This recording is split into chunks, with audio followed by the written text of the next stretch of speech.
So now it is my pleasure to invite Professor Döring and Marcia, I don't see, there's Marcia, to come up on stage.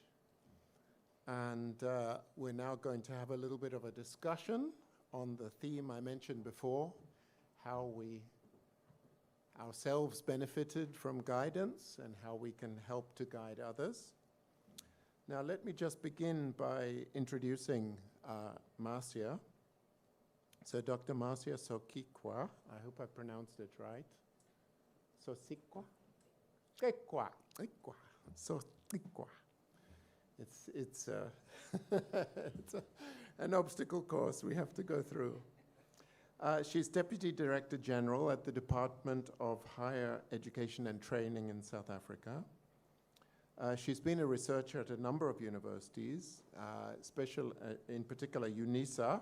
She spent several years at UNISA as a researcher and professor, specializing in ICT regulation, which is a massive challenge and crucially important topic, and worked for the International Telecommunications Union and, of course, the Government Department of Communications.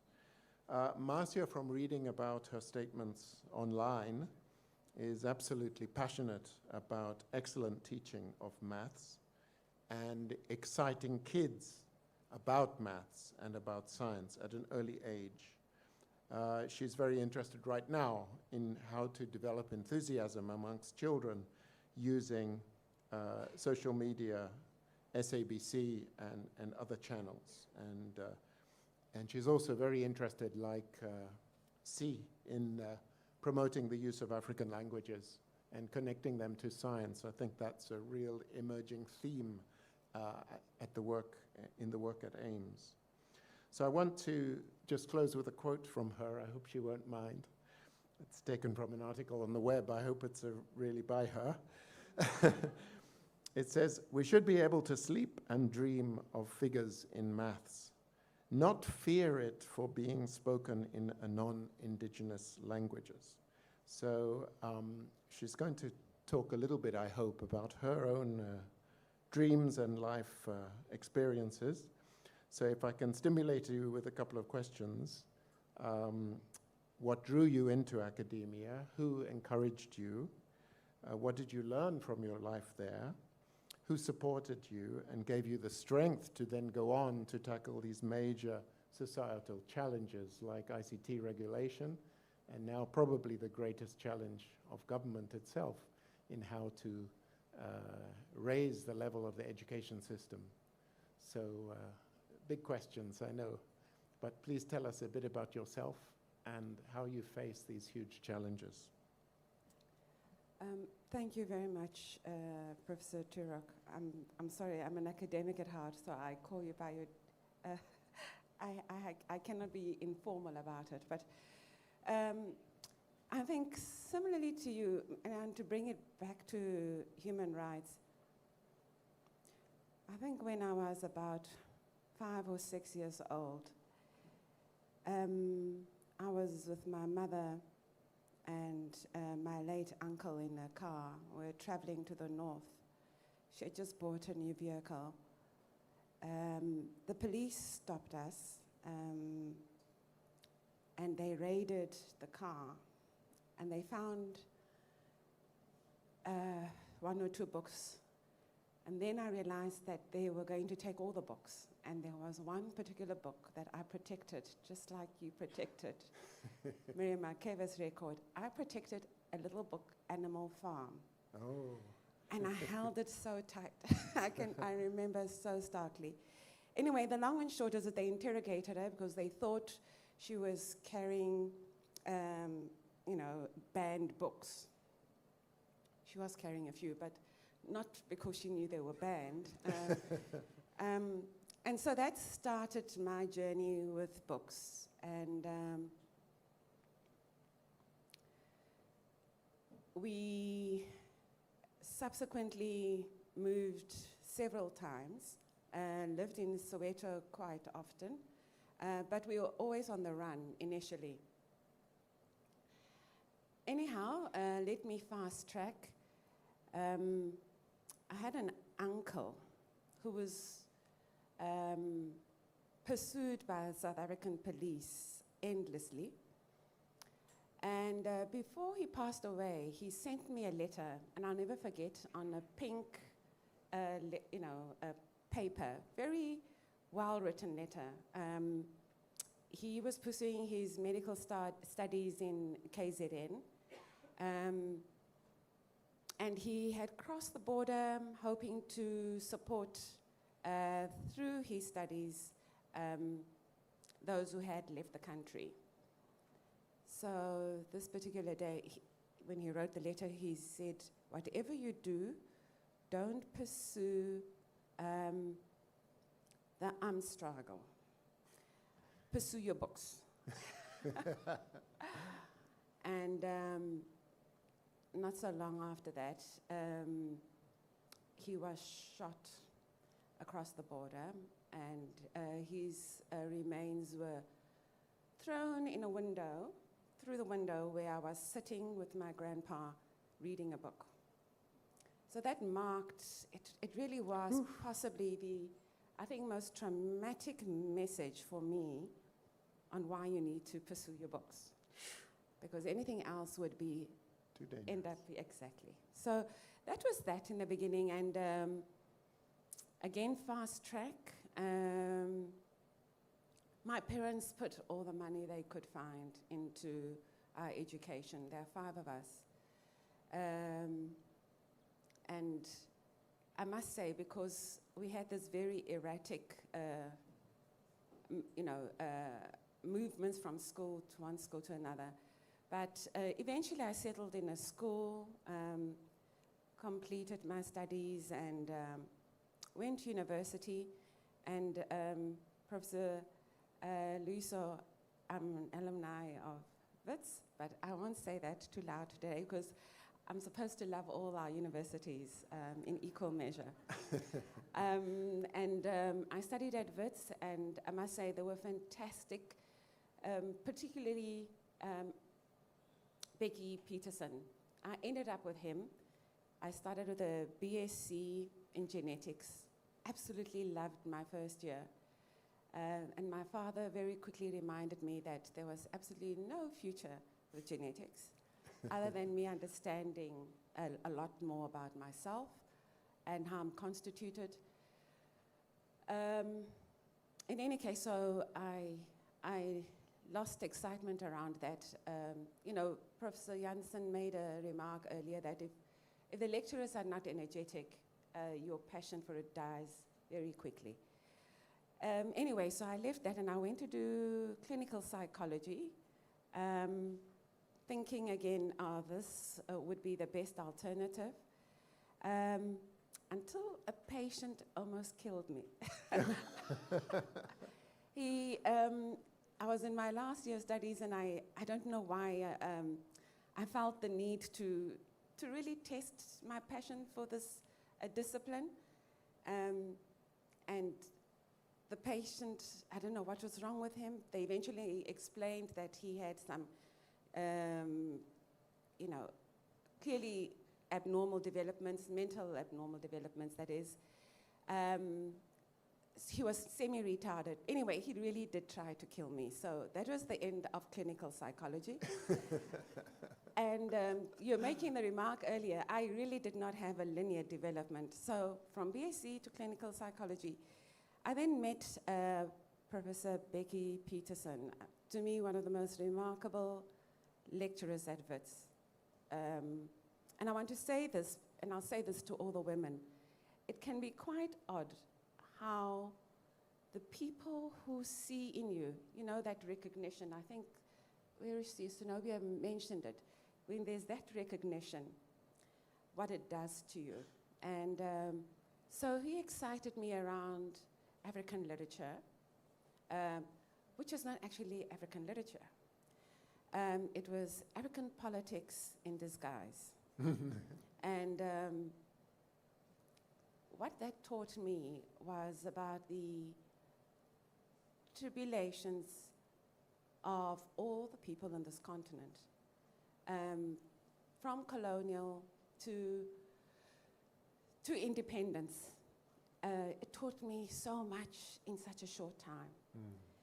Anyhow, that ended, and again I found after doing that, I had no career options.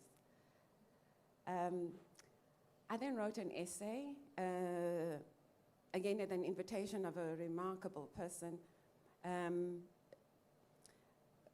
won a scholarship through the Chevening, through the British Council. And I studied in the UK. Went complete to basics, back to basics, and I studied telecoms. Worked with transistors, completely different from African literature. And then, so I studied that. And then after that, I loved that so much. I met another professor who said, well, why don't we bring all of this together? And there was a program at City University called International Economics on Telecoms.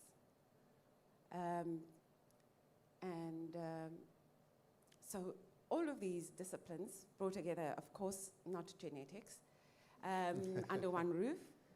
Studied that and moved from there to fast track my PhD eventually. Part of my Chevening scholarship agreement was that I would give back to South Africa. So I resisted all temptations to remain in the UK, came back. I could not get a job. But the university accepted me, and I started as a senior lecturer at UNISA. Worked there good 10 to 15 years. But then we had a crisis in the telecom space, so went back to telecoms. And I served there as a regulator for 10 years, so did 2 terms, hoping that I'd get that moment that I had been yearning for, just to sit down and research.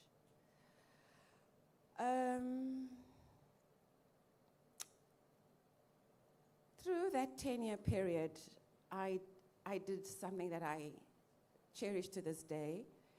I helped to formulate the frequency spectrum framework to release spectrum, and part of it was to release it so it's at a cost-effective price for all the universities.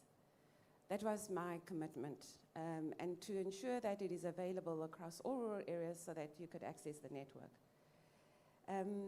Fast track that. I went back to university after my tenure as a commissioner. Multidisciplinary work, worked in operations as a senior academic, deputy vice chancellor. And then thereafter, I found myself in the Department of Higher Education and Training. In between all of this, I worked with the UNESCO, I worked with the International Telecommunications Union, I worked with the USAID.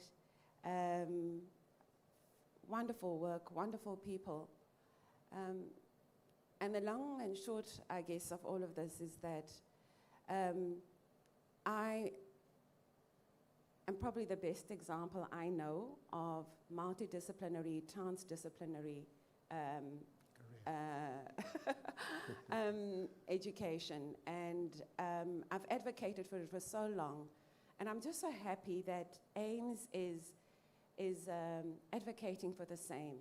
I had tried to do this when I was in academia, and members of Senate are very territorial, and they resisted any dilution. That's how they saw it, dilution of pure, maths or physics or humanities, and now it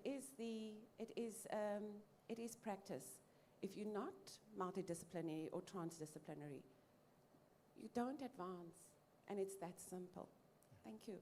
Lovely, thank you.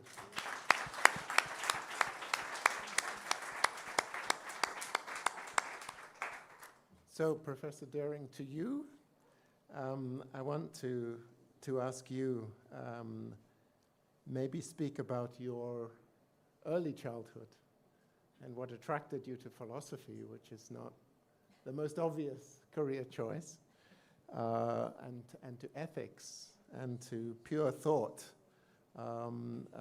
which obviously is your passion, probably still your passion. And how did you then make the transition into government, into leadership, into advocacy for other people? I think would be very interested to know. Okay, thank you.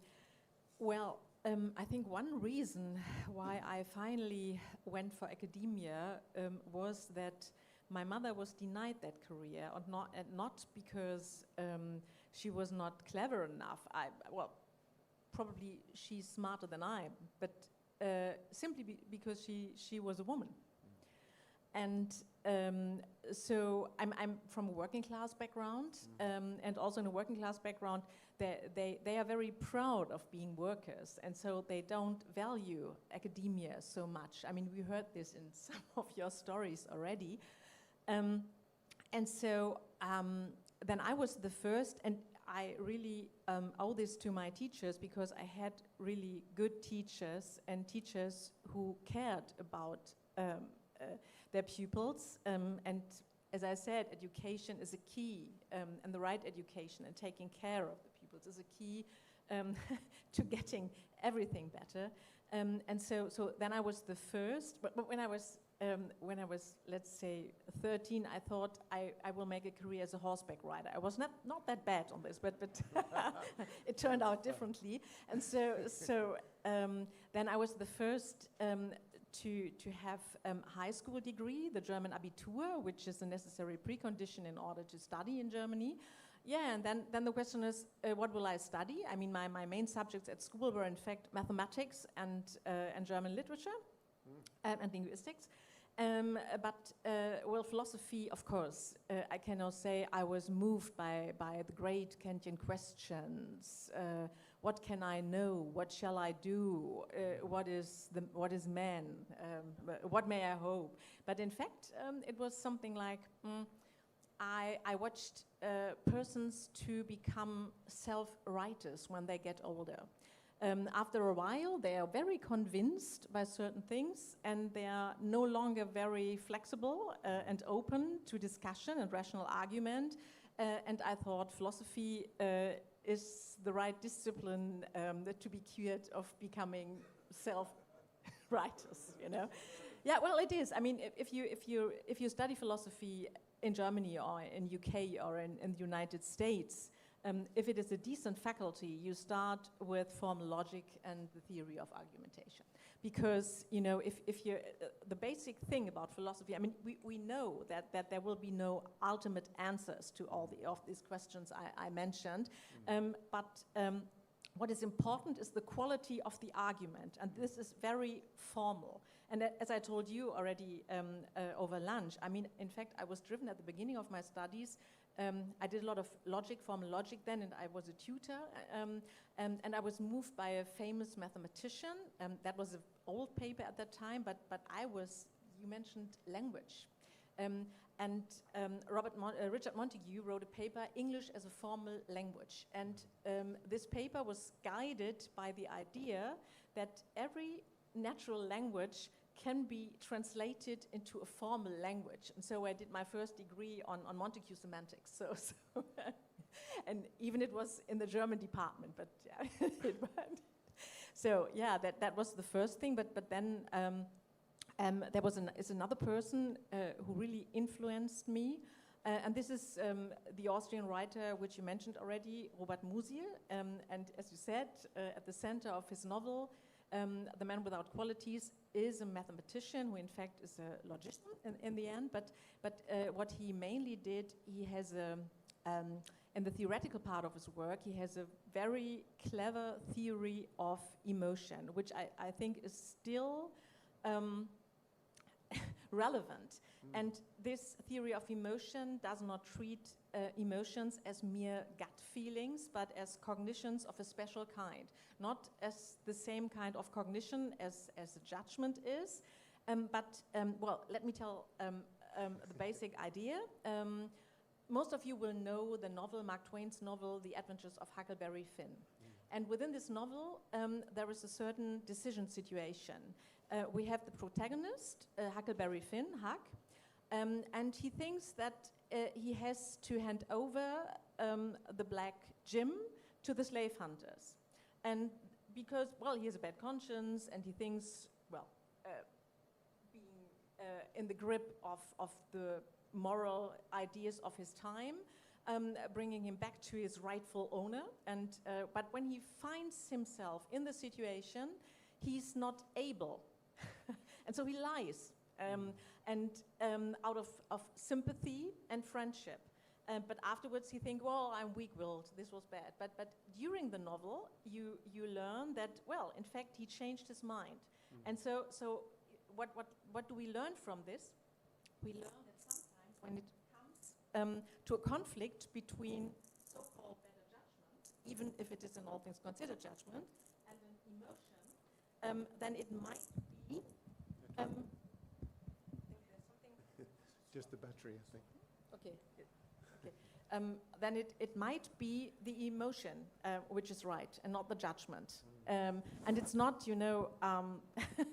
confabulating afterwards, but because what philosophers of emotion, and not only philosophers, but also cognitive scientists think now is that emotions might have something which is a cognitive content. And so if we talk about logic and mathematics and talk about rationality, we have to integrate the emotions as an essential factor.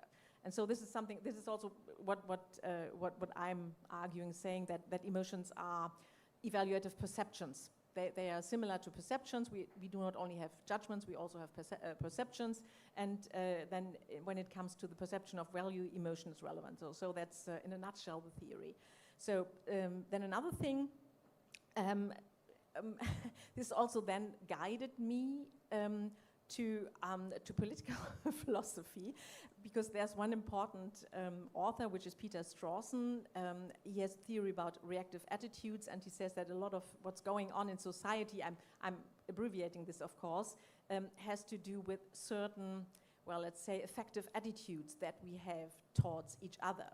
And so then, well, I'm a liberal at heart, and I think about, I'm very, I believe in individual liberty, and that the legitimacy of a state depends on that when he restricts individual liberty, then this must be justified. So the burden of proof is always on the side of those who want to restrict you in your liberty. But I thought, well, after all, we live together in a community, and we also should care about what I call the common good. And so my current work is about reconciling individual liberty with a society which also respects the common good. And this is, well, very conceptual thing, but I think you can apply it.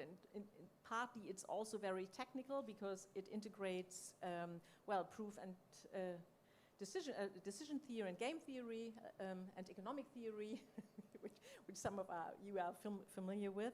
Yeah, and then suddenly I just got a grant in 2022, at the end of 2022, saying, well, you have 2 years, no teaching, no administration, you just can write your book.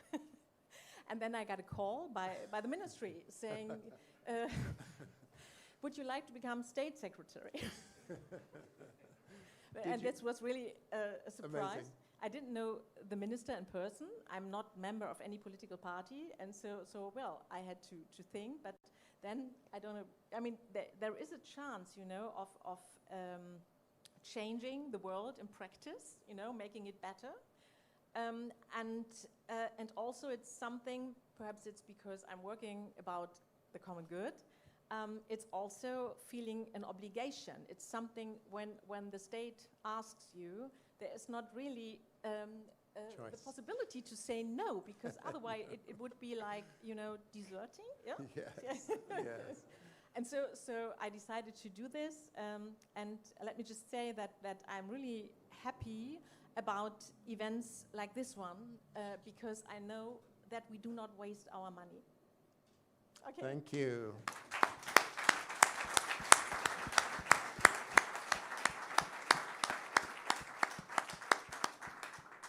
So I want to call on a student who I believe is in the audience to ask a question. Here we are.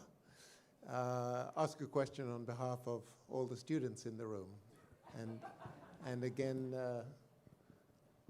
please, if both of you would answer. Okay. Thank you. Greetings. Speaking is Siyakhula from South Africa. I'd like to thank you both, Dr. Marcia and Prof. Döring, for the message that you have shared with us. Truly inspiring, and I'm sure most of us can agree that, you know, what you've been through, we somehow also been through. Just a quick question from the students. If you were to go back in time, what advice would you give your younger self? Thank you. And would you have listened? Okay. The advice I'd give myself, my younger self, is pursue your studies fearlessly. Don't hold back. Pour your heart and soul into your personal development, and so many will derive benefit from you if you do it properly. Thank you.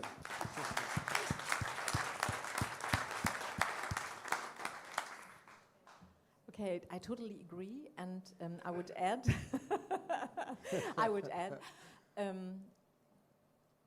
do what you think is the right thing for you to do, what you think is a really interesting question that it's worth to encourage with, even if some people say, it's not fashionable at this time. I mean, when I started with emotions, everyone was telling me emotions. Then philosophy was like, you know, only logic and mathematics, but emotions. But I thought, well, I think it's important. And then I was the first, at least in Germany, to write about it. And so just do it fearlessly, do it with passion, and do it by heart. Wonderful. Thank you.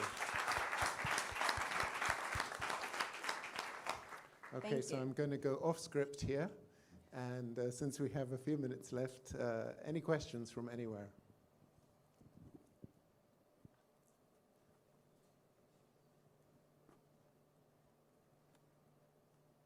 Students, you don't often get a chance to question government.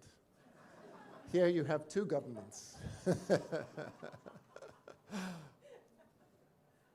And ones that are on your side as well.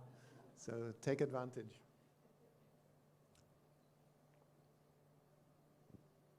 Okay, let me ask you a question. How many of you ultimately would be happy to end up in government?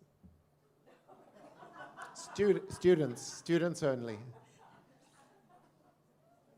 And you can't say, I don't know. It's a yes or no question.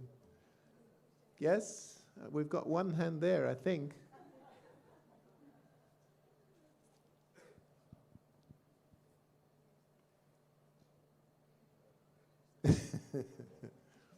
Well, how can you expect things to change if you don't say yes?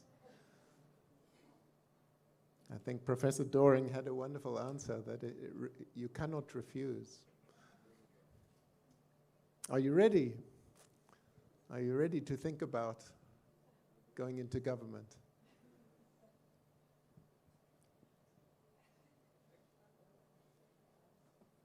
No? Okay, you're shaking your head, so tell us why. Can we have a microphone? Tell them what makes you, what worries you about that trajectory, and they can reassure you. Wait, just have a microphone. Where is the microphone? Oh, great. Hello, everyone. I'm called Hello. Difuanel. I'm from Cameroon. I'm Hi, AI Difuanel. student here at AIMS. Okay.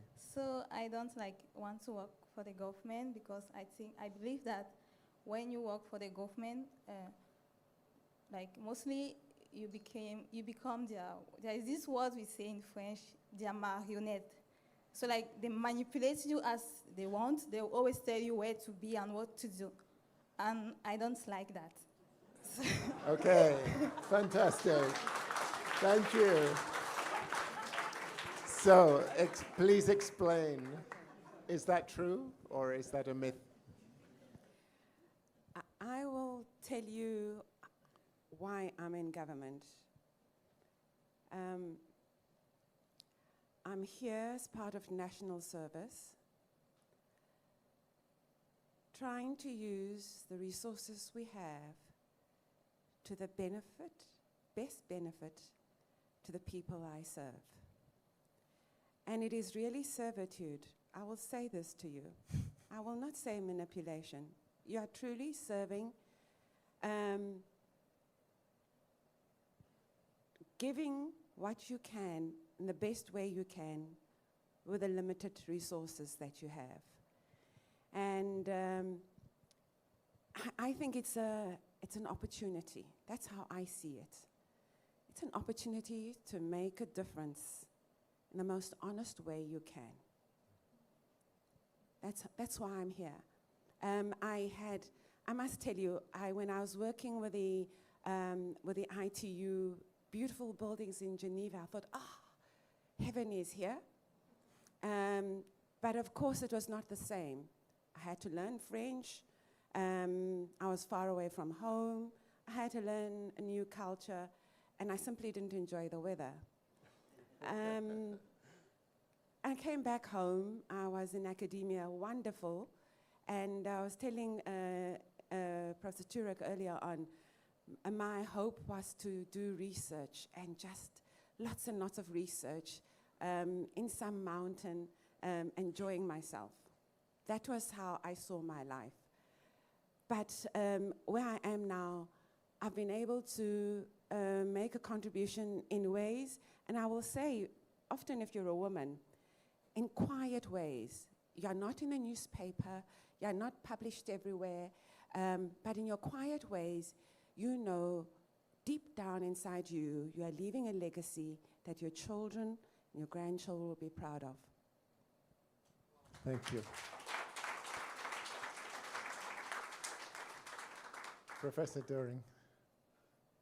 Also, ask yourself who else will be in that position if you decline. Yeah, so that's a sort of responsibility you have in the situation. Of course, I fully agree, but let me say that I really think if you come from research, I had the same dream of life that you described, you know, just be free, do research, write the book. What I'm facing in politics is really making decision between making the right choice in terms of, well, let's say science or best thought about, and then the political thing. I mean, and the political thing is that you have to negotiate with others who have different opinions, and you have to come to a solution which is yet good, even if it's not the thing you prefer.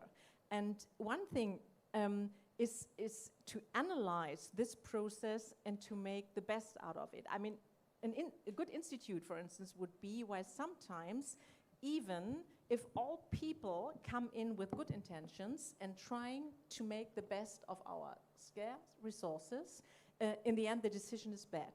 And what I would like to analyze why this can happen. Where is the point in the decision-making process where the process fails? And this is also something I'm often thinking about.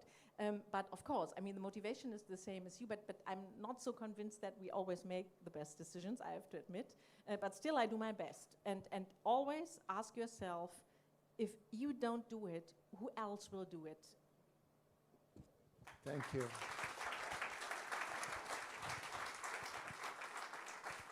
So rather amazingly, we are perfectly on time. And even more amazingly, this entire afternoon, the audience has been gripped, and I can see all of you. I think we've had some amazing contributions. Thank you to the German research chairs. And thank you to Dr. Marcia Socikwa. I don't know if that's anywhere near correct. Thank you to Professor Döring. We're very grateful. Thank you.